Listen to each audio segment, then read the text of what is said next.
comment a commencé cette aventure? Alors peut-être pas au Maroc, mais vous pouvez aussi parler de vous et dire comment vous connaissez ce milieu. Et on viendra effectivement à cette aventure, ce défi d'un refuge au Maroc. Alors comment a commencé l'histoire?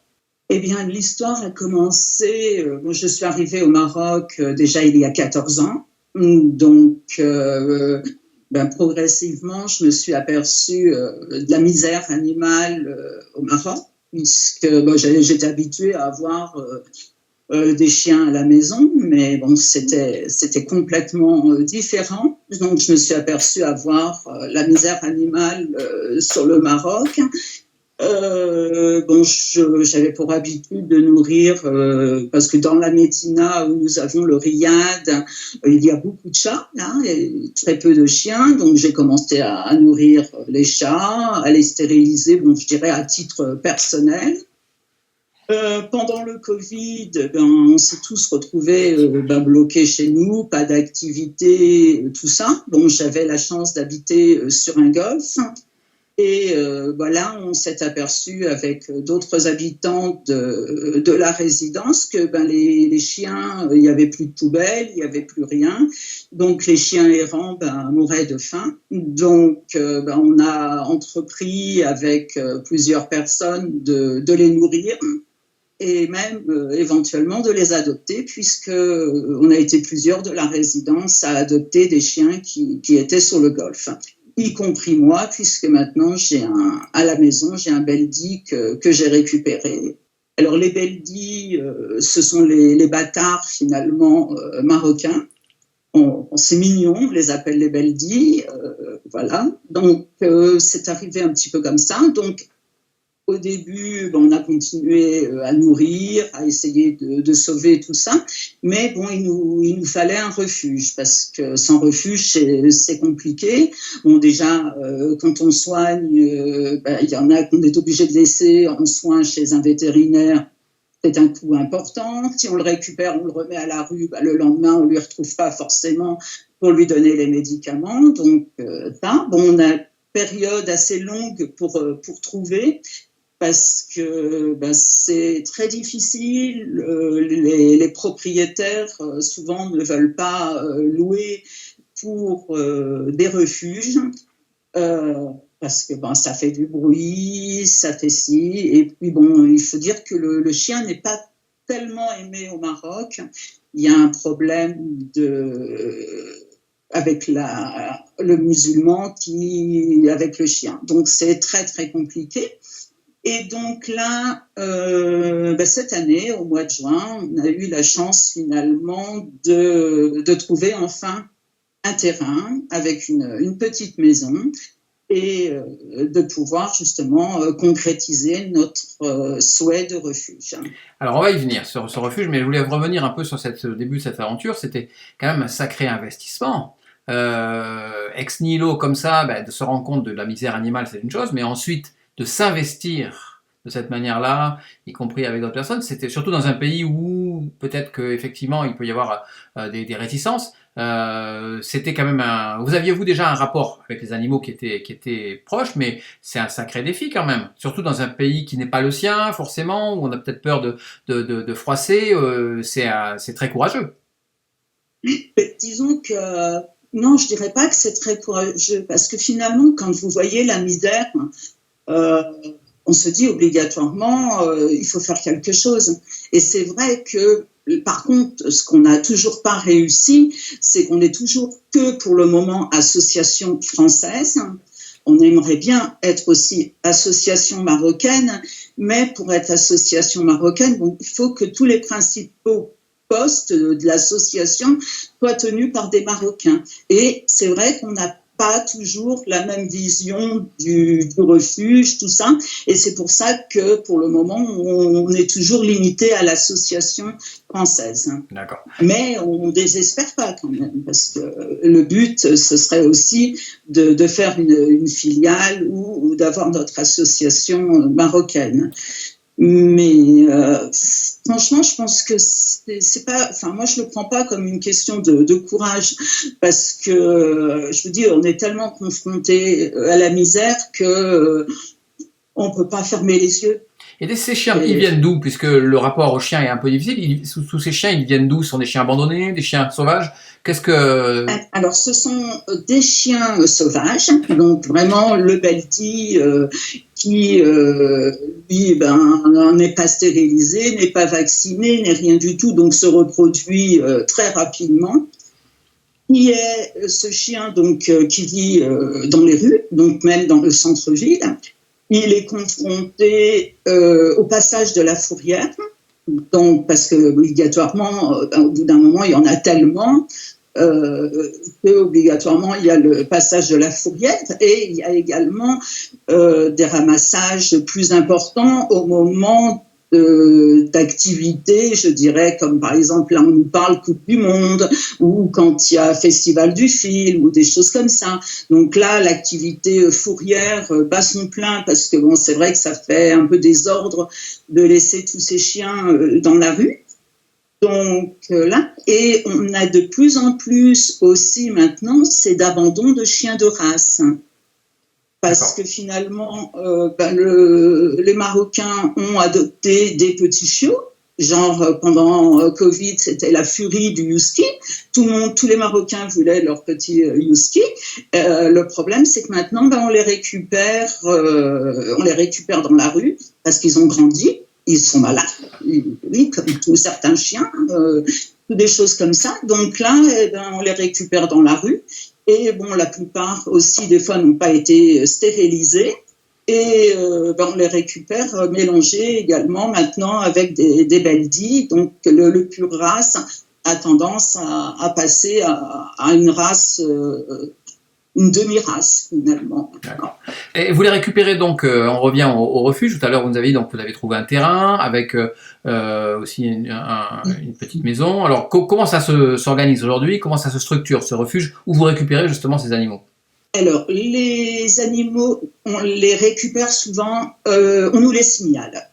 Dès qu'on sait qu'on a un refuge, et là, je vous assure que 3 jours après avoir le refuge, il n'était pas clôturé, il n'était rien du tout, qu'on avait déjà une demande.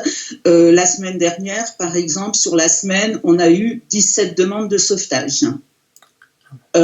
Donc, 17 demandes de sauvetage, il y en a qu'on a essayé de négocier pour que les gens les emmènent chez le vétérinaire au moins. Il y en a que, franchement, on n'a pas pu répondre. Et là, on reçoit aujourd'hui donc des nouveaux chiens qui ont fait partie de la demande de sauvetage de la semaine dernière. Alors, quand ils arrivent chez vous, dans ce refuge, ces chiens, comment ça se passe? Première chose, ils voient un vétérinaire. Vétérinaire, vacciné, vermifugé. C'est la première chose, s'il n'a rien. S'il n'est pas blessé, si c'est un chien qu'on a retrouvé errant, qu'on voit que c'est un chien qui n'est pas habitué à la rue, qui va se faire attaquer éventuellement par des meutes de chiens errants ou qui ne va pas réussir à se nourrir, parce que si c'est un chien qui a été abandonné par sa famille, évidemment, il est habitué à avoir sa gamelle tous les jours, il n'est pas habitué à faire les poubelles ou à faire tout ça. Donc là, s'il n'a rien, ça va être la première chose, vétérinaire, un check-up général, vermifuge, vaccination. Sauf s'il nous est donné avec le carnet, mais ça nous est pas encore arrivé. Il n'a pas le carnet autour du cou. Donc ça, si c'est un chien qui est blessé, là, c'est pareil, la même procédure, mais selon la blessure, où ils nous le rendent tout de suite avec le traitement, tout ça, ou ils le gardent selon les cas, ils les gardent quelques jours, plusieurs jours ou plus. Voilà, un petit peu.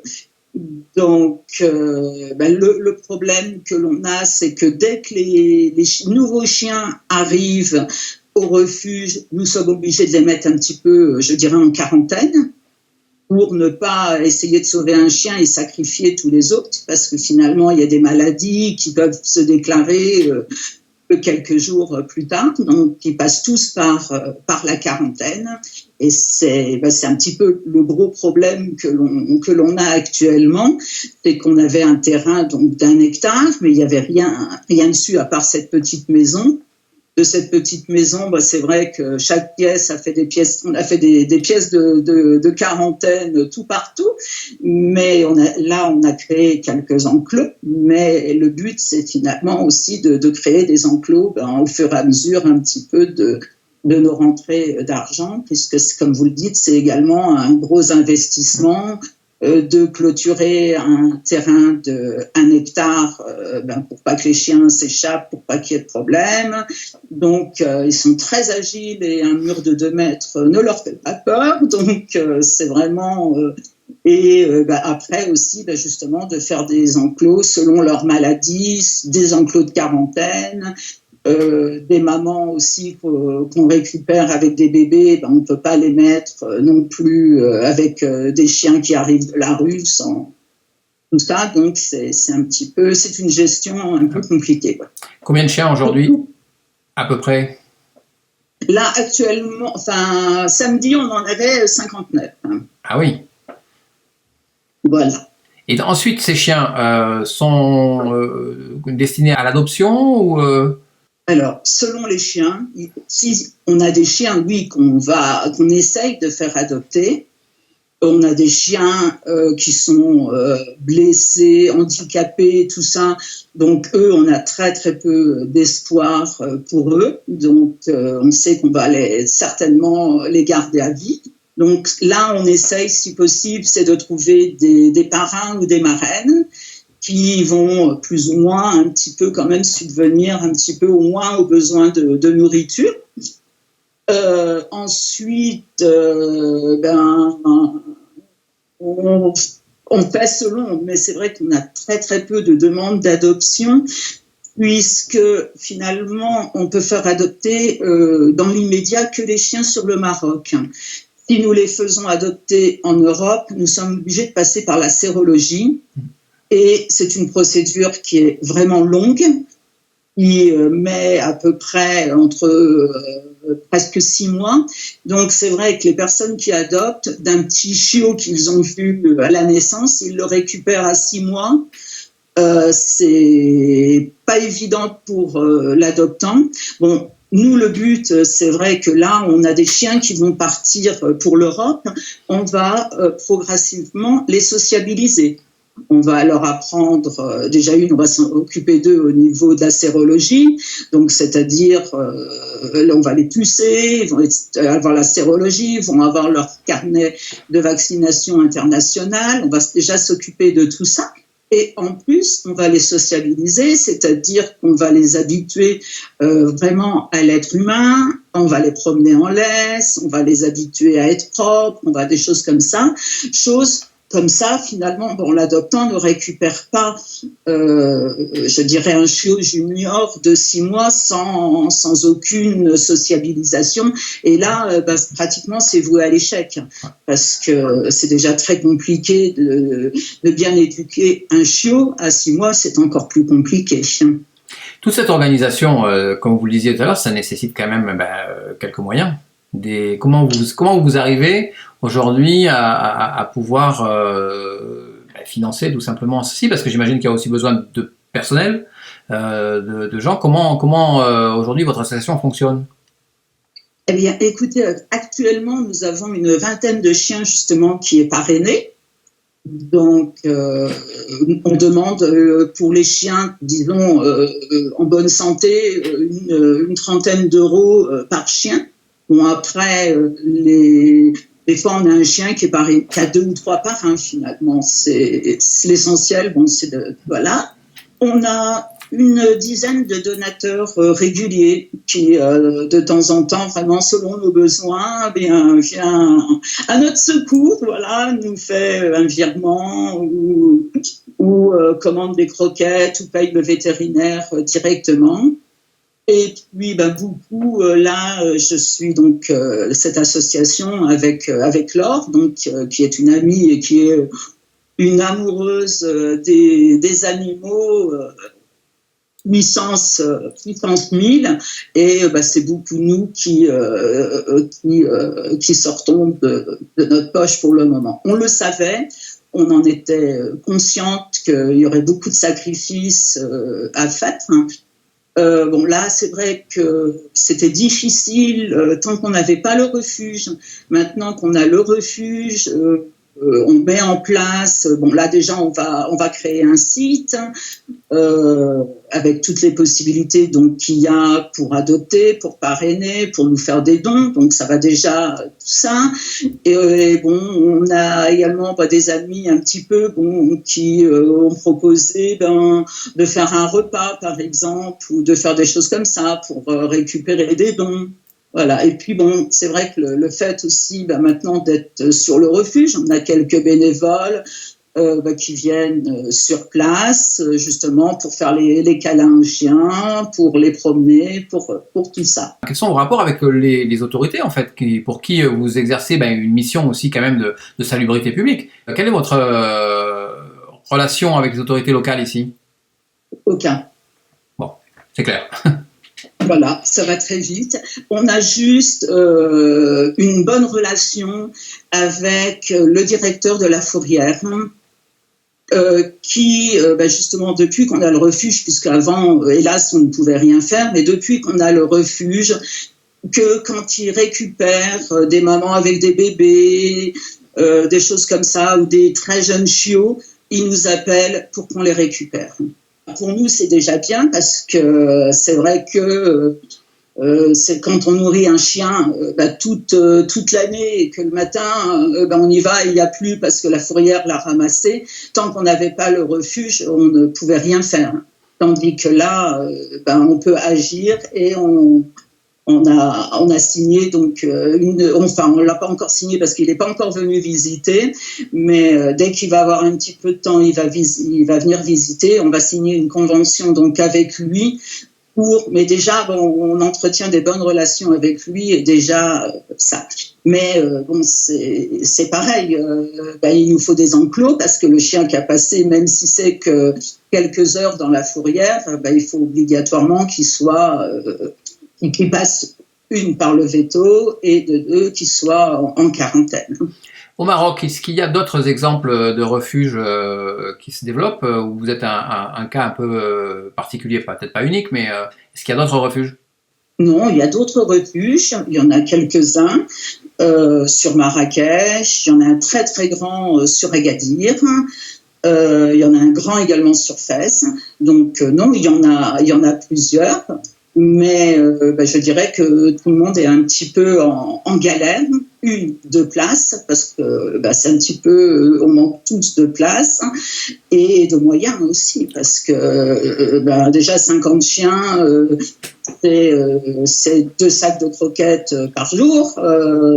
Quand vous en avez 500, sur Fès c'est 500, et sur Agadir ils sont à plus de 1000.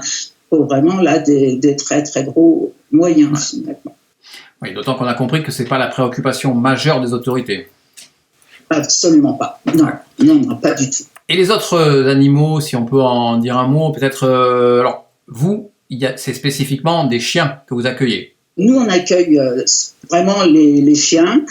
On a quelques chats également qui sont au refuge, qui sont dans la maison. Ce sont des petits chats handicapés. Donc, et qui s'entendent très bien avec les chiens. Donc, ça va. On n'en a pas beaucoup pour le moment.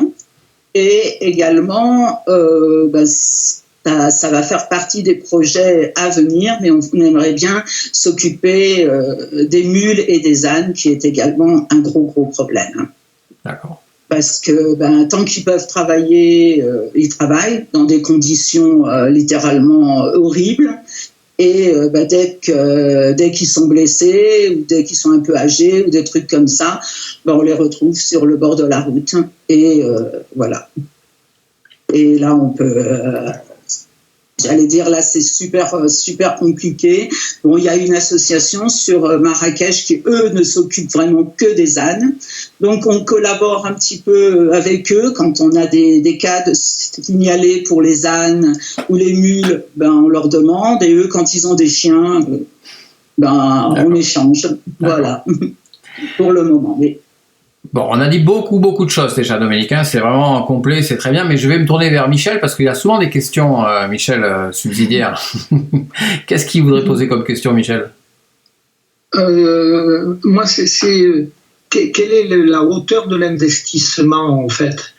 Parce que Dominique, tu nous dis, quelqu'un va te donner 30 € par mois pour parrainer un chien, par exemple. Qu'est-ce qu'il faudrait, en fait, comme investissement? Actuellement, on a avec la soixantaine de chiens, on a actuellement qu'un seul salarié. C'est franchement un peu juste, et dès qu'on va passer là, et c'est pour ça qu'on essaye de pas aller plus que 60, il va falloir qu'on passe à 2 salariés, parce que franchement, un seul, si on veut bien faire, c'est vraiment juste. Là, on a un budget fixe actuellement je vais vous parler en euros, ce sera plus simple, de à peu près 3 500 € par mois. Donc, entre la nourriture, le vétérinaire, le loyer, puisque nous ne sommes pas propriétaires, hélas, nous sommes locataires, tout ça. Un enclos coûte à peu près 400 € pour le faire. Donc, des enclos, là, actuellement, on a mis à peu près 20 000 € d'investissement pour faire le peu de travaux fait. Et bien sûr, tous les jours, finalement, on a encore les ouvriers sur place, parce que au fur et à mesure, tous les jours, et puis franchement, Laure, avec qui je suis, elle me dit, mais je peux pas refuser finalement. Donc c'est un petit peu le truc qu'on a, c'est qu'on a beaucoup de mal finalement à dire non pour un sauvetage. Voilà, donc l'investissement n'est pas énorme. Bon, on aimerait, c'est pouvoir avoir un deuxième salarié pour le confort du premier salarié, et puis des toutous aussi, surtout, et pouvoir faire plusieurs enclos supplémentaires pour pouvoir ça. On a quelques chiens handicapés aussi, donc on aimerait bien pouvoir acheter des petits chariots pour qu'ils puissent profiter un petit peu de leurs 2 pattes. Souvent, c'est la colonne vertébrale qui est brisée, donc c'est les 2 pattes arrière qui sont brisées. Donc, ils puissent profiter un petit peu de leurs 2 pattes de devant pour pouvoir gambader, des choses comme ça. Donc, ça, c'est vrai que on aimerait bien des fois que il y avait même des donateurs français qui ont des petits chariots qui ne se servent plus. Même si c'est pas la bonne taille, au Maroc, on est un petit peu les rois de la bidouille. Et puis, on aurait la possibilité éventuellement de les faire bidouiller, tout ça. Donc, voilà. Moi, j'ai une question plus personnelle. Vous avez un investissement fort quand on vous entend, on voit, et c'est un investissement, c'est pas gagné. Non seulement déjà recueillir des animaux en France, c'est compliqué, mais déjà au Maroc, ça l'est encore plus, et on sent que vous êtes vraiment très investi personnellement. Ce que vous donnez aux animaux, ça vient d'où? Cette vraie empathie que vous avez avec le monde animal? Je pense de mon éducation. Parce que finalement, on a toujours été habitués à avoir des animaux à la maison. Oui, mais il y a beaucoup de gens qui ont des animaux à la maison, mais qui s'en occupent pas, forcément, au-delà. Voilà, mais bon, franchement, c'est indéfinissable, vraiment, parce que moi, je vois, même ici, il essaye le plus possible je dirais presque de convertir à la cause animale, tout ça pour essayer ou d'avoir des bénévoles ou d'avoir des donateurs. Mais franchement, quand on en sauve un, ça nous apporte tellement. Alors d'accord, hélas, souvent quand on les récupère, ils n'ont pas tous la chance d'être pouvoir sauvés, malgré qu'on fait le maximum. Mais déjà, quand on en sauve un, on se dit waouh. Là, on en a un qui va être adopté aux États-Unis. Il va partir dès la fin de sa sérologie à New York. Eh ben. Donc, Voilà, et on en a 2 qui sont pareils, en attente d'être adoptés en Europe aussi, donc la procédure qui est longue, mais on ne désespère pas, et voilà, donc à ce niveau-là. Et ce qu'on essaye aussi de faire le plus possible, c'est surtout aussi pour éviter toutes ces naissances aussi, donc les stérilisations. Surtout les stérilisations des femelles. Donc là, c'est pareil. On est hélas pas du tout aidés. Donc, on est un petit peu obligé de s'arranger donc avec d'autres associations qui, elles, sont un petit peu plus anciennes et ont, par exemple, pu installer un cabinet pour la stérilisation, de faire venir des vétérinaires dans leur refuge. On espère, nous aussi, un jour pouvoir faire. Et c'est pareil, on négocie, vous nous stérilisez X femelles et nous on vous fait les sauvetages de X chiens, donc on essaye un petit peu de trouver des arrangements sur ces principes-là. D'accord. Michel, encore une question ? 2. Ah, pas de bol. La question c'est quelles sont les différences majeures entre un refuge au Maroc et un refuge en France, par exemple? Alors, je pense que refuges en France, ils sont subventionnés. Pas tous? Non. Non? D'accord. Donc, moi, les quelques avec qui on travaille sont subventionnés. Nous, on n'a rien du tout.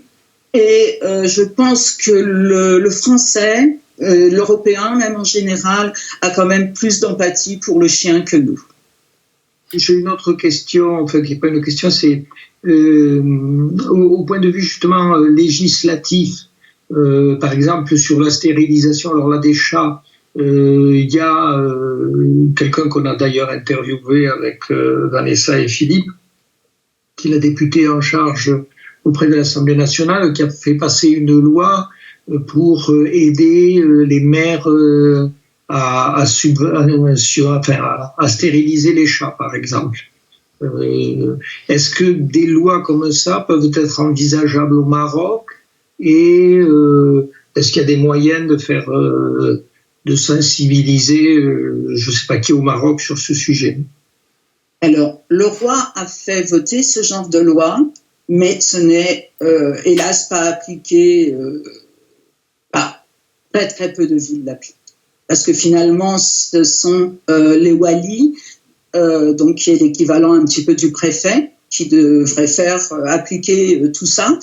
Mais on est beaucoup plus dans une habitude de faire passer le camion de la fourrière que de faire passer de stériliser.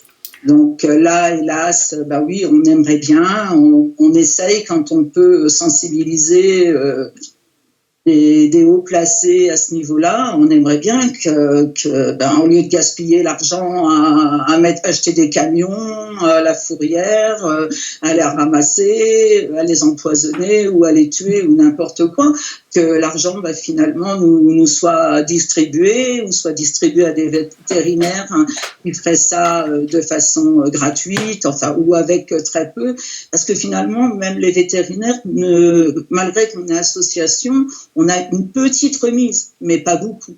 Alors que si on pouvait stériliser 2 chiens avec le même budget qu'un chien, pour nous, ce serait top. Bon, on va arriver maintenant à la question finale qu'on pose à tout le monde. Mais bon, j'ai un peu déjà la réponse, qui est quel est votre animal préféré ou animal totem? Alors, c'est pas la même chose, le totem et le préféré, mais bon, on va faire un package global. Quel est votre animal préféré? Je dirais que je suis pas. Alors, on est beaucoup chiens parce que c'est vrai qu'on a appris finalement pour les sauver. Très souvent, on a appris à les approcher. On a appris tout ça, donc je dirais beaucoup plus chiens. Mais quand je suis arrivée au Maroc, j'avais peur des chats. Et si un jour vous avez l'occasion de venir, j'ai devant le riad maintenant, je ne sais pas combien de chats. Et ils ont tous droit à leur petite caresse, ils ont tous droit, si on leur donne pas à manger, si on les tape ou n'importe quoi, là je deviens violente, moi aussi. Et c'est vrai que maintenant, en voyant ce qui se passe, quand j'étais en France, honnêtement, l'âne, je ne connaissais pas.